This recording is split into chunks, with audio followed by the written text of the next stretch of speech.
So this weekend just gone, we had a tragic anniversary in Formula 1. We recently did a video going over the 10-year anniversary of Max Verstappen making his Formula 1 debut in a weekend when he made his debut for Toro Rosso as a practice driver at the 2014 Japanese Grand Prix. But also during that weekend, people who have followed Formula 1 for a long time, such as myself, that weekend, unfortunately, and I've got goosebumps just trying to speak about it, unfortunately, always be remembered for one thing above any other, and that is the ultimately fatal accident that Jules Bianchi suffered. So I just wanted to do a bit of a tribute to Bianchi because although he didn't pass away during this race weekend or even this year, he ended up passing away much later in midway through 2015. This was ultimately the thing that ultimately ended his life. And I just wanted to go over how good this kid was because for me, this kid really could have been a superb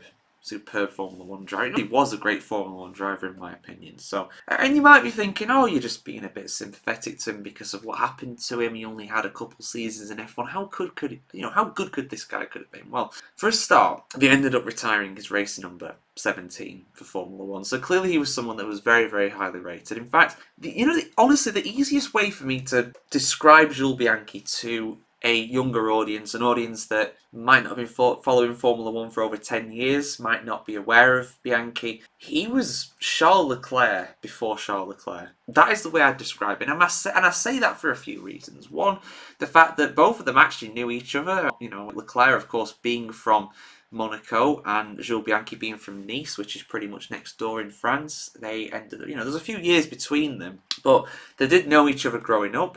They were both eventually in the Ferrari development program as well, and that's how Bianchi got his first kind of introduction to Formula 1. He was he tested a Ferrari a few times, but he got his first drive with Marussia, or what become Marussia a year later on in 2013. And if you know anything about the Marussia team, they weren't very good. In fact, it took a very, very long time for them to score points. They'd been in Formula 1 since 2010. They'd been known as Virgin, Marussia. They'd been later known as Manor. But one thing's kind of kept consistent. They were always a backmarker team. They were always a true privateer and a team that really, really struggled financially. And in his first season in 2013, didn't score any points and didn't really get that close to scoring points either, in fairness. But he resoundingly beat his teammate Max Chilton during that campaign. And then 2014 comes around. The Formula 1's a lot more chaotic at this point because there's new engines. The cars are very unreliable in general. And Bianchi scored what was at the time the only ever points for the team at a resounding 9th place at Monaco. He actually finished 8th on the road. I mean, we knew this kid was a talent before this, right? We knew he was outperforming the car to beat some better cars. Because back then as well, in 2013, there were 12 teams on the grid. There were 24 cars on the grid. It was a lot harder to score points back then. Yeah, it was still down to the top 10, but there were more cars on the grid, so there were more cars you had to beat as well. And in general, they were quite reliable. But 2014, they were less reliable. The driver made much more of a difference, and he got a 9th place at Monaco, 8th, obviously on the road, but then he had his penalty that let Grosjean go past him. To do that at Monaco, in that car, one of the worst on the grid, was something really, really special. And again, we knew this kid was a talent. We knew he was. But to see him do that was absolutely magic. And there were genuine rumours after that about him going to Ferrari, going to the A team effectively, going to replace, I guess at that point, probably someone like Kimi Räikkönen. Obviously, they ended up going for Sebastian Vettel in the end, and whether Bianchi would have made his way to Ferrari in 2016, 2017, it's hard to say really, because if buts and maybes, and even Manor themselves did not survive until 2017. They ended up folding in 2016. But for me, this kid had some incredible speed, some incredible pace. He probably would have made his way to Ferrari.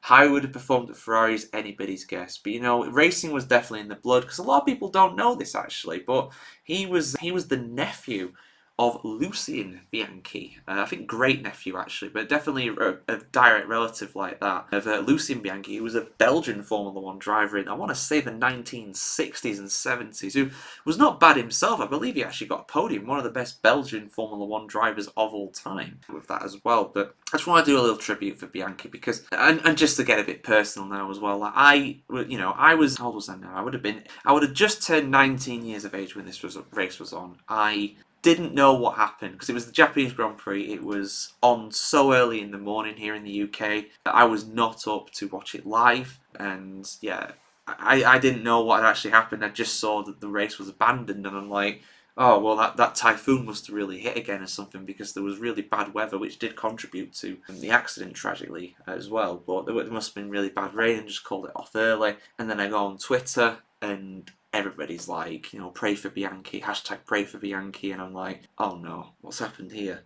But the thought never, until I saw the accident later on, because I was at university at the time, and one of my friends managed to find not found footage, but like a fan cam view of it. And until that moment when I saw the crash, I genuinely thought that nobody realistically could die in Formula One, that could pass away in Formula One.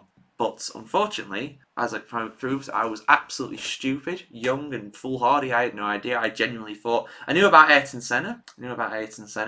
What happened to him, but I thought that's a long time ago. Formula One's a lot safer now. I knew about Dan Weldon, but I thought, again, different sport, high speeds, oval, really bad circumstances. That'll never happen in F1. But it absolutely can, and it did. And we ended up getting a fatality for the first time in 20 years. At that point, when he later passed, 21 years technically, when he passed away, and in 2015 later on because of his injuries. So it's a real tragedy what happened to Bianchi. But a lot of the safety improvements, things like the halo, every driver that has survived now because of the halo, they live on because of Jules Bianchi. And obviously he should never have had to go through that. He was only 25 years old, I think, something like that, when he passed.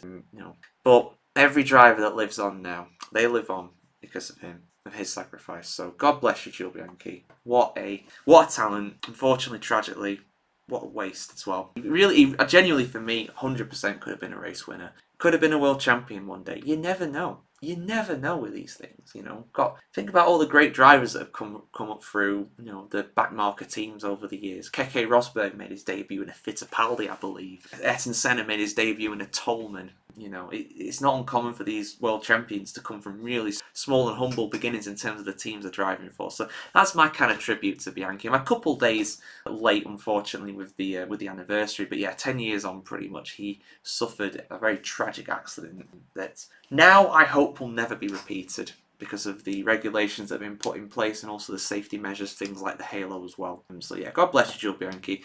You will be missed. It is always emotional speaking about you, because I really felt a connection to the guy. I thought, this guy is absolutely electric. He's going to be a star one day. He already is a star. But yeah. So, what are your favourite memories of Jules Bianchi? Let us know in the comments below, guys. And yeah, we'll see you very soon for some more content on Formula 1 here on the F1Chronicle.com. Like, share, comment, subscribe, and ring the bell as well. And we'll see you very soon.